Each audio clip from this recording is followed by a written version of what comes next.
நேத்தி ஒரு கனவு பார்த்தேன். அந்த கனவு எப்படி இருந்ததுன்னா, ஒரு காலேஜில் இருக்கேன். எக்ஸாம் எழுதணும், பரீட்சை எழுதணும்.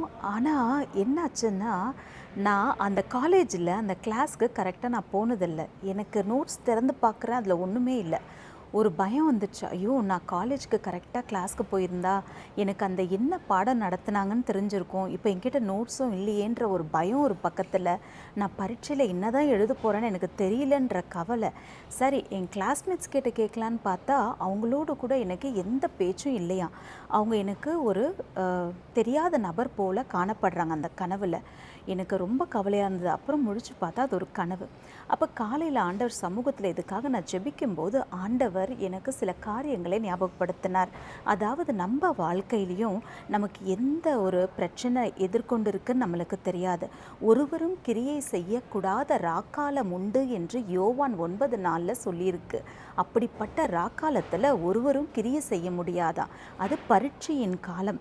அப்போது ஆண்டவர் சொன்னார், இந்த காலேஜ்ன்றது எப்படி நம்ம போய் படிக்கிற ஒரு இடமா இருக்கோ, நம்ம போகிற சபையும் ஆண்டவர் நம்மளுக்கு புதிய புதிய காரியங்களை கற்றுக் கொடுக்கிற ஒரு நல்ல பாடசாலையாக இருக்குது.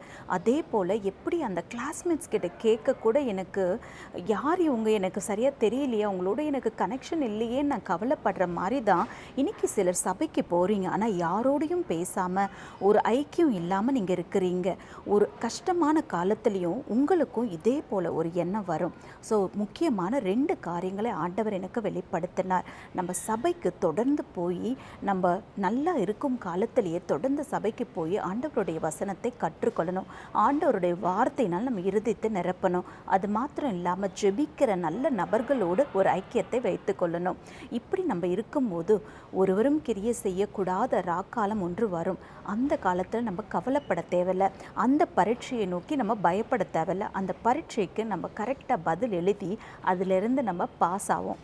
அதனால் கர்த்தர் உங்களை ஆசீர்வதிப்பார். இந்த வார்த்தை சபைக்கு போகாமல் இருக்கிற ஒவ்வொருவரையும் நான் உற்சாகப்படுத்துகிறேன்.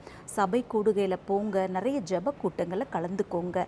ஆண்டவர் உங்களுக்கு நல்ல நபர்களை உங்களை சுற்றிலும் வைப்பார். கவலைப்படாதீங்க.